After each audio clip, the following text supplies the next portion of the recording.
Welcome, everybody, to another episode of Amplify Your Business. Today, we're going to be talking about psychology and mental health, and we're going to dive into what this all means for entrepreneurs, but we're also going to talk a lot about an entrepreneur who's in this space, who's grown just an incredible business in psychological services and wellness services to individuals as well as business owners. So I'd like to welcome then to the show, Cory Hrushka. I didn't roll my R good enough, Cory. I'm sorry. You did good. You did good. Who is the CEO of Insight Psychological. Thanks so much for joining us today, Cory. Thank you. Okay, so Cory, right off the hop, let's talk a little bit about some of the lessons that you've learned or some of the insights. Forgive me for that, but the insights that you have in terms of entrepreneurship in your journey, which is, I think you said you've been at this for about 25 years. So what are 3 things that every entrepreneur should know or be skilled at? Wow, just 3. Yeah, that's all it takes, right? Just 3 and you're off to the races. Everything else falls into place. I think like what originally started me, and I don't know if it's a skill, but I needed to have a mission/vision in my head. And part of that was because I was working at another agency, or actually kind of 2, and I became frustrated because it was either there was bureaucratics, I didn't have enough say to be able to influence things, to make more efficient. I'm a bit of an efficiency freak. So I kind of want things to run, efficiently, smoothly, and effectively. And when we're trying to service clients and help clients get that, and if it's being bogged down administratively, or I was starting to lose my my mind. And I remember phoning up a friend going, okay, I can't handle this anymore. I want to start my own. Are you interested in it or not? Because I'm doing it whether you come or not. And so he initially joined me, and we kind of started to struggle. Yeah. And so as soon as you start that struggle, I think the big things that you realize is you don't know as much as you think you thought you knew, because I had a lot more energy and, motivation to be able to do that, because I had that in my head that I'm going to craft this, I'm going to make it, and realizing, wow, there's a lot more work to this. Yeah. It's like plowing a field. Oh, let's do it all by hand. It was easy. It'll get done, but sure not as fast as it would be. So you got to tolerate a lot of uncomfortableness is one of the most important skills, not only for mental health, but if you're going to be an entrepreneur, you got to be able to tolerate unknown, the uncomfortableness of growth or lack of growth, change, financial stress, all of that stuff. You got to be able to weather that. Yeah.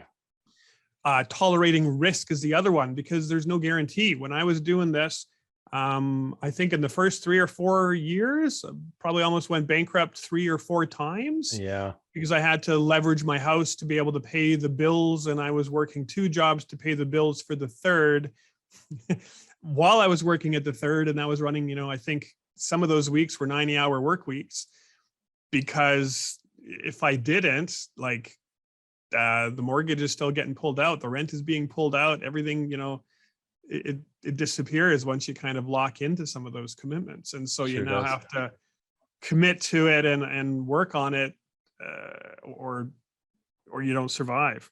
And which requires then that 3rd skill, which would be that persistence or consistency. You need to be stubborn enough to make that mission happen, because if I didn't, there's a few times I wanted to give up. It's like, why am I doing this? I questioned that a bunch of times. But I think I had that mission, and I became stubborn enough to say, I'm going to make this happen.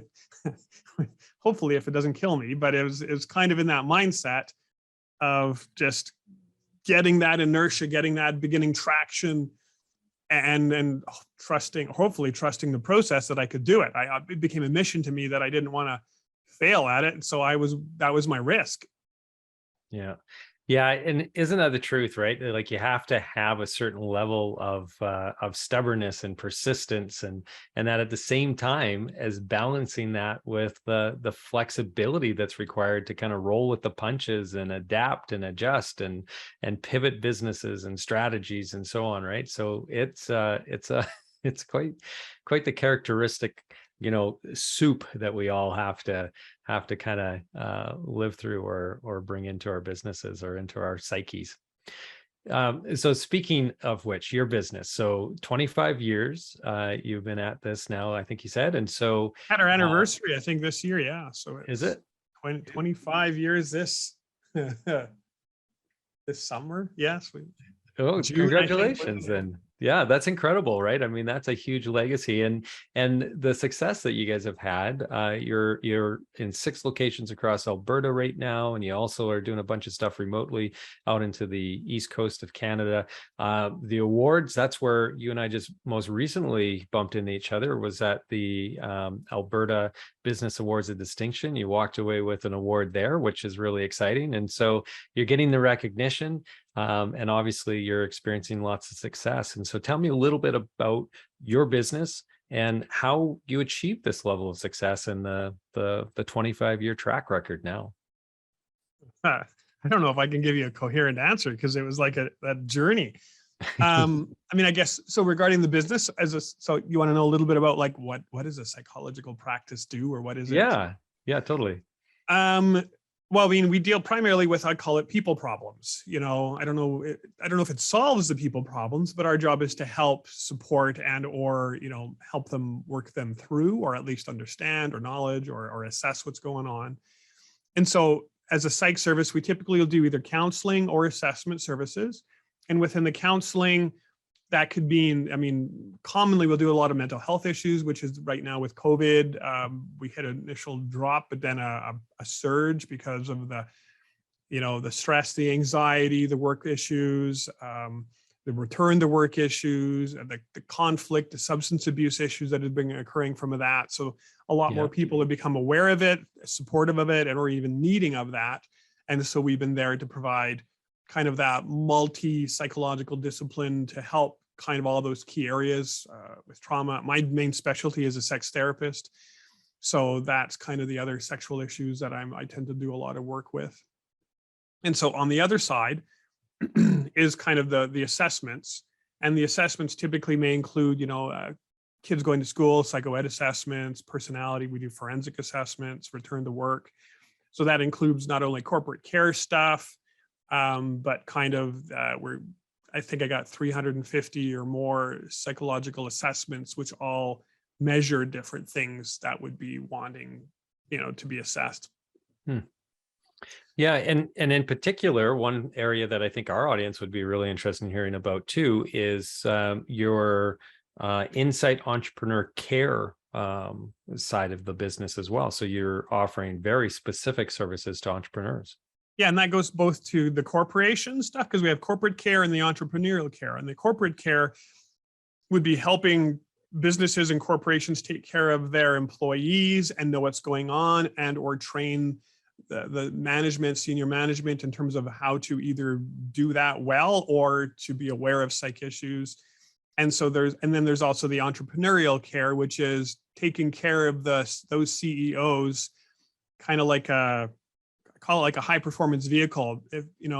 If that goes down, you need to have that well maintained, otherwise everyone else may suffer. And so you want to be able to kind of make sure, and they have more unique needs because they tend to run a little hotter, they tend to run a little longer, they tend to, have to, go through a lot more bumps, and therefore we kind of support that in helping take care of that, so we don't get crashes, because they're also much higher to have mental health issues if they're pushing themselves too high.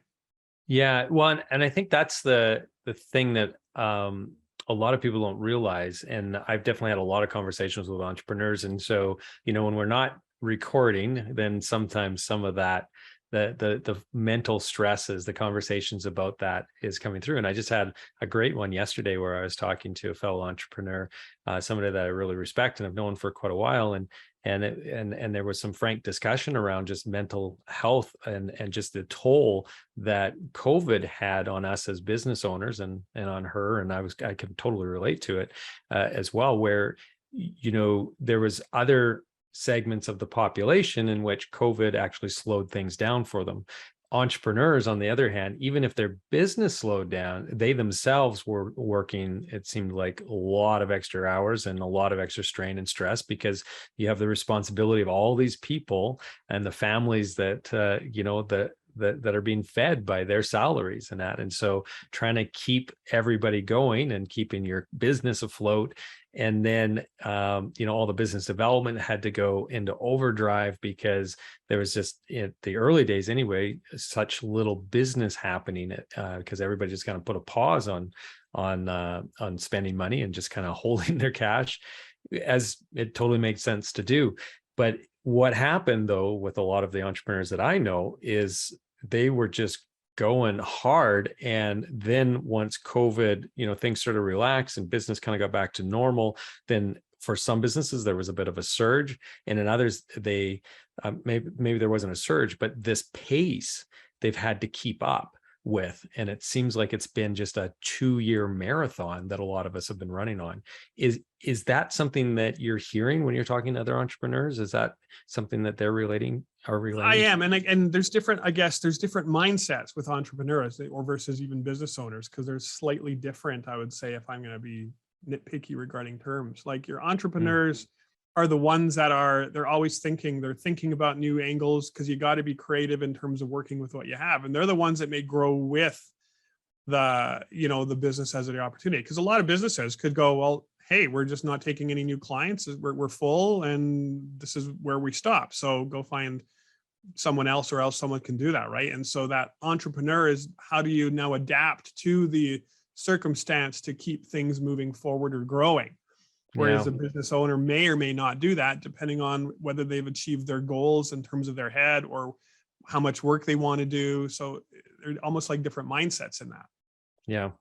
Yeah. I think that's a really good distinction for sure. And in terms of like the pivoting that was occurring as well with businesses, like you're talking about, like, well, how do I handle the growth once things did turn around for some of those sectors? But then also, like before that, as they were trying to figure out how to keep the doors open and find other revenue streams, like I've interviewed some entrepreneurs who pivoted like 3 or 4 times in the matter of like 8 months as they were trying to figure out how do they service or find a market that they could service, because they just had to keep those, their employees busy and stuff. So it's crazy the amount of stress that is involved with that. I think it's also one of the funny things I've heard people talk about. It's like, oh, I'll just own a business and then I'll sit back and just rake in the money. And I'm thinking, well, when I look back on mine, it's like, you have to have money. First of all, I had no money when I started the business. I leveraged against my house. And so you're kind of running paycheck to paycheck. I think the first year I laughed. The first year that I was in business, our gross profit was $7,000 something for the year. Yeah. Which covered 2 months of the whole rent, and that was it. Never mind about the other, and so each year you're like, well, you got to find money to kind of feed it, to be able to kind of, it's almost like a garden. You need that base, you need that foundation before you can pick up that momentum and have enough other stuff. But if you're using all of your resources to just maintain, then you can't get growth. You need that percentage to kind of add to keep the growth happening. Yeah.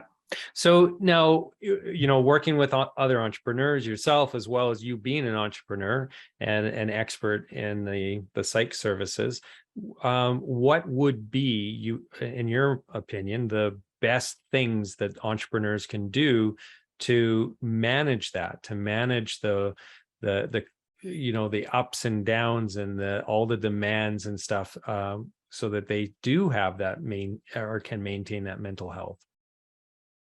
I mean, some individuals are a little bit more born naturally. There's a little bit of that biology kind of component. But then if I'm going to look at the 2 other main areas, that the psychology component is, how are you managing that mental health or those stress responses? And you need to have a good output and an outlet for that. So if there's stress coming in, what are you doing with it? And so kind of like when people talk about well-rounded health, it's like you need to maintain your physical health, you need to maintain your relational health, you need to maintain your psychological health, and all 3 of those are going to be bouncing back and forth. And so utilizing that relationship dynamic with your support systems will be one of those things that's really important. And then the psychological health is knowing self in that area. So like, what do you need? Some people need to be alone. They need downtime. Some people need to recharge by having people around them and build them up and keep that support process. So it's really knowing how your own machine runs because not every entrepreneur runs the same in terms of that machine. And so that's part of our job, is to kind of sit down, analyze, or assess individuals to find out, how does your machine run and how are we going to be able to take care of that one, because it's different than the other ones there. And even be able to teach them how to do that with their employees and or managers too. Yeah. So like in it, and I get that, where there isn't going to be kind of a one size fits everybody. It's just it's so individualized, right? But there must be some, kind of best practices that you might be able to share with us for the high performing entrepreneur who, is pulled in so many different directions. Is there routines or anything like that you would recommend that entrepreneurs in general try to follow, and then obviously tweak from there? I'll try to go through a few. I would say like consistency would be one. So you want to be able to be predictive, predict things so that you're not always having to be aware of the unknown around the corner. So that predictability, the consistency, not holding things in. So a lot of, let's take that, tough exterior, Superman syndrome, we call it. And so, until, you act strong, but however, when your back breaks, or your knees buckle, it's too late. So you have to be able to really be aware of what's going on, watch that, internalizing. Entrepreneurs are famous for internalizing things because I got to show that good presence. And so, being able to have that outlet, sharing those feelings, sharing the, the stress response, letting it out in some way, watching, I'll call it substance use. Yes. Which is usually a self-medicating process or an avoidance process. Those tend to lead to just a much bigger chain of events that may seem like, hey, it's working good now. Give it a year and watch what happens. And then and then there are some that manage okay with that, but it's just something that, it's one of those little yellow flags to watch for, because it can definitely lead to big problems. Yeah, that totally makes sense. I'm also curious, because we, most of us who are listening to you right now have employees that are part of our business as well. And so identifying the markers where there's a potential issue kind of brewing with your employees. So I guess what I'm trying to say is there anything or any advice that you'd give for us where we might be able to get ahead of the storm, so to speak, so that our employees aren't in a situation where, they're having like a severe, breakdown or whatever, where the mental health has eroded to the point where it's really problematic on the business as well as the individual. Is there any advice there or things to look out for? There's going to be, I can talk lots about this stuff. So I guess I'd say think of that family.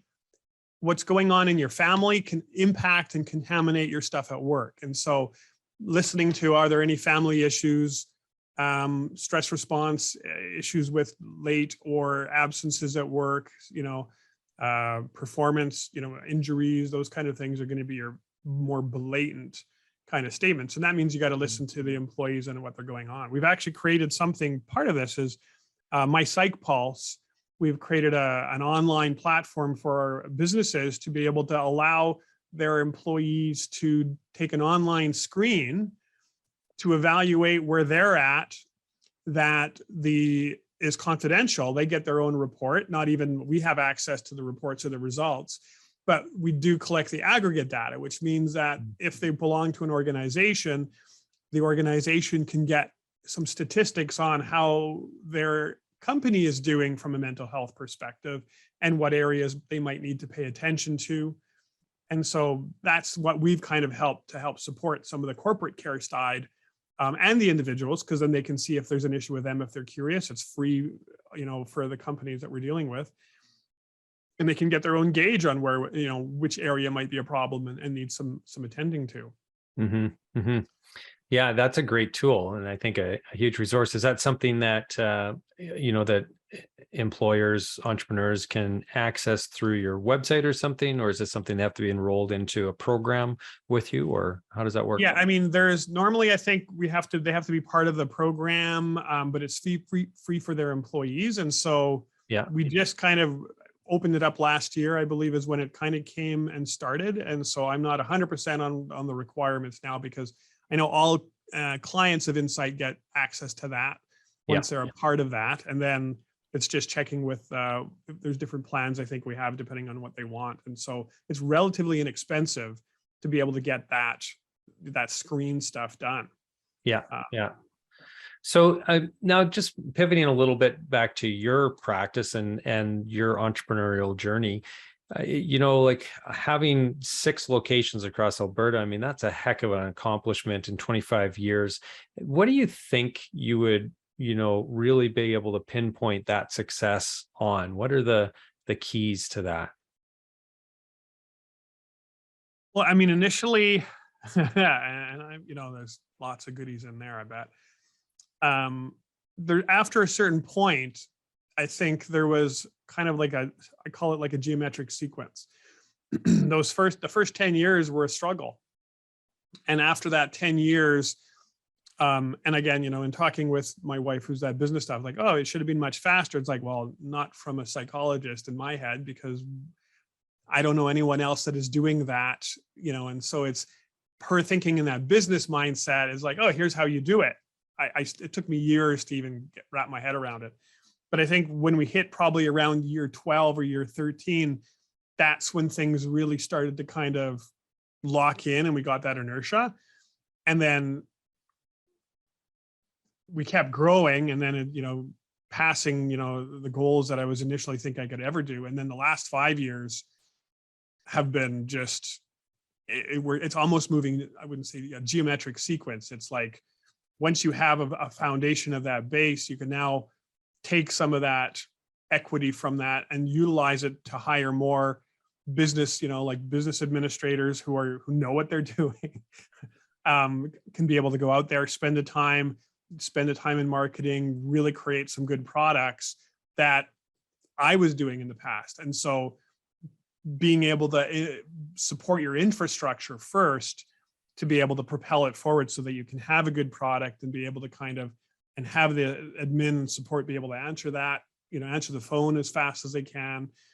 And, and then you got to keep up with the growth while you're doing that. So just when you think you got it good, then now it's already overwhelmed and now you got to rethink it around. So to me, it's like once you get a little bit of that equity and then the cash equity. And so if I had $1 million, I would have, invested in a good business operations manager and some marketing and have my good core team and then kind of build that from there. Yeah. But I didn't. So I had to earn that slowly, to be able to get to that point. Yeah. So in retrospect, now this is going to be a tough question because it's something where there's so many unknowns, but in retrospect, is there anything that you could have done differently, knowing what you know now, that would have allowed you to been able to fast track that growth even faster? So like you said, it took that 10, maybe 12 years, and then the engine itself just kind of took over, right? Like it's rolling forward. So you have the momentum. It's that snowballing kind of effect, right? But is there anything that, looking back, where you're like, yeah, if I would have done this a little bit differently, I could have maybe shaved off a couple of years of time to get to that growth level? Yeah. And I would say it wouldn't have been the psych area. It would be in the business. So this is where those business experts go in. And so I would have hired, and the dilemma is, we were just thinking this only a few years ago, hey, do we hire a business director to be able to kind of do this? And, they aren't cheap. Or if they are, like, the question is, do you want a good one or do you want someone who kind of knows their stuff? And so you're investing in the money into potential. Yeah. There's no automatic return. Like if I'm investing in a therapist, then they're front line, they're working, we're being able to build their services. If I'm investing in a business operations manager or a business individual, I'm just investing for a potential. And I got to trust that potential is going to, bring something back. And we've hired some business, individuals where, we didn't, it was just, you sunk money into something to kind of help prepare something, but there's no return. It was just a loss. So it's finding a really good business manager who knows how to run a business and and think in that lens within a humanistic, healthy psychological practice, that right.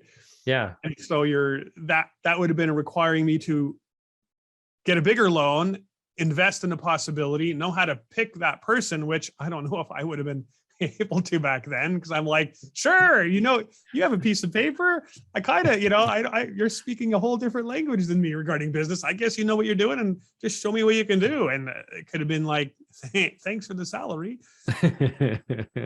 Yeah. So spent all their time on the golf course instead. Yeah. that would have been kind of a probably something that would have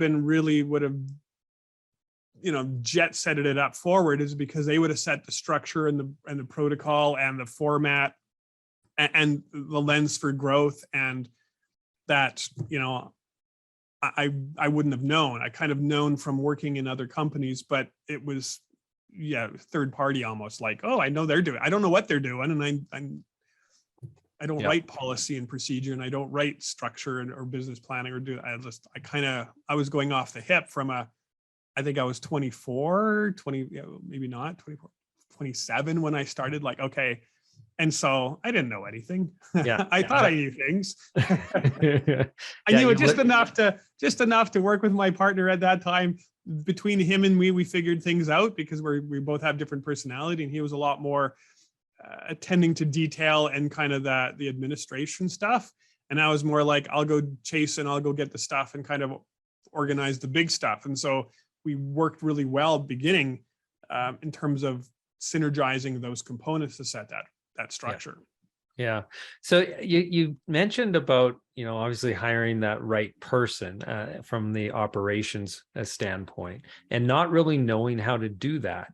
Now, in retrospect, obviously you must have those people in place already. So you've done some good hiring now. So is there any advice that you can give entrepreneurs on how to do that properly? Because there are a lot of entrepreneurs that are in the exact same situation where they understand that they don't have the skill set to maybe grow the operations or look after the operations part of it. They're really good practitioners of whatever it is that they're doing, but maybe not great operational managers. So this is where that corporate care component comes in, is that business consultant. These are the individuals that have ran businesses or successful businesses, know what to look for, know how to help train for the interview, stuff like that. And we have a few of those that we have that have worked. And so, that 1 hour, I think there's an old term of 1 hour with an expert is like 1 year of your own experience struggling through it. Yeah. And so that's where you'd be paying, you pay for that experience to streamline the efficiency if you want, or you can learn your own way. And so that's kind of where you could streamline some of that stuff, but there's a cost associated with it, and however you want to kind of pull that out, right? Yeah. We also have, I think with one advantage we've been doing is there's some government grants out there. So for instance, some business students are able to work on projects. And so the grant will cover some of their salary. And that's allowed us to springboard some things that we never even considered, because it would have been too much manpower and cost. And so we've taken on some, I think 4 or even one time 5 or 6 business students, all working on different projects, all supporting kind of that underlying mission having moved forward, which just what used to take 2 or 3 years now took 3 or 4 months. Yeah. Well, that's amazing. I'd care to share with the audience those programs if you have their names off the top of your head. I don't know the names. Yeah, that's not my area. So yeah. I'm sure we can add it into there. There's one for tech, like I think it's Tech Nation or something like that. So if you're doing technology stuff for our apps or the media or the computer stuff and web, there's one for that. There's one for business. But I don't know the names. Yeah, well, we'll throw those into the show notes so that people can reference that after here. So that'd be good. And I think that it's really interesting, taking that approach, because it sounds like you've really, like from what I gather on your website, you've used your business as a platform for other psychologists to, learn their craft. And so there's some co-op or practicum opportunities, it sounds like that you have, and then using other students from the business side and so on. So is this something that's kind of a core piece of of just the way that you, I guess, give back to the profession and give back to the community? And that is that, or is that just out of happenstance? Well, I mean, it was ultimately in terms of it's partly happenstance and partly with an intent. And so the initial intent was, hey, I'd like to take on students to be able to train and have them get some experience because they need that training.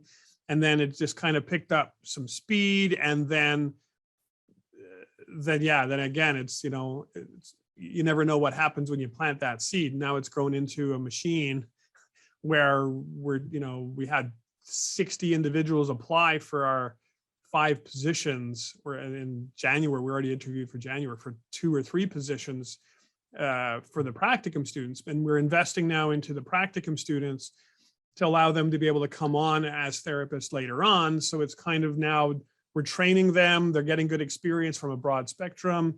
We want to be able to support them in terms of being a part of the practice, which is now like, it's kind of like a big family. And so it's kind of both, we're going to give that good training experience. Hopefully they'd like to come on, but if not, then everyone has their own plan and mission too. So, yeah. And then we've linked with Epic. So the Epic, we're now creating a master clinician program, a master supervisor program, and we're just starting that off now by taking 4 agencies and collaborating on what is best practice and creating some standardized, formalized stuff that we can now all train our students and the therapists under so that we're all being consistent.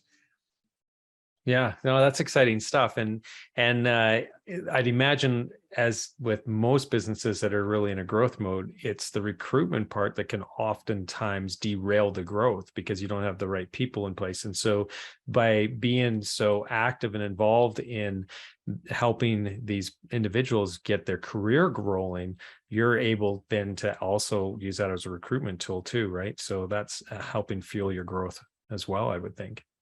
Yep, it is, and yeah, then people get to know us because people are talking about it. So it's what you think maybe 1 or 2 little variables tend to now grow into like a web of new things that you never would have thought it would have grown into. Yeah. So now back 25 years ago, when you decided to leave where you were practicing before and start your own business, success probably had a different definition to it than what maybe success does for you today. How has that changed, and how do you define success now? Back then, I think success was just being able to say I had my own practice and have it be able to pay my bills and kind of run independently. And now success has become so multifaceted. We're at a place where, financially it's very stable. So I don't have to worry about stressing to cover the costs of, the next month's rent. And so now it's exploring and allowing the employees to grow, to make some suggestions. And now success is what new things can we bring to offer, to add value services, to just grow and expand and just have fun with this. So now the success is just, let's see where this goes. It's the adventure now. Yeah. Well, and I'm curious how you're going to respond to this next question.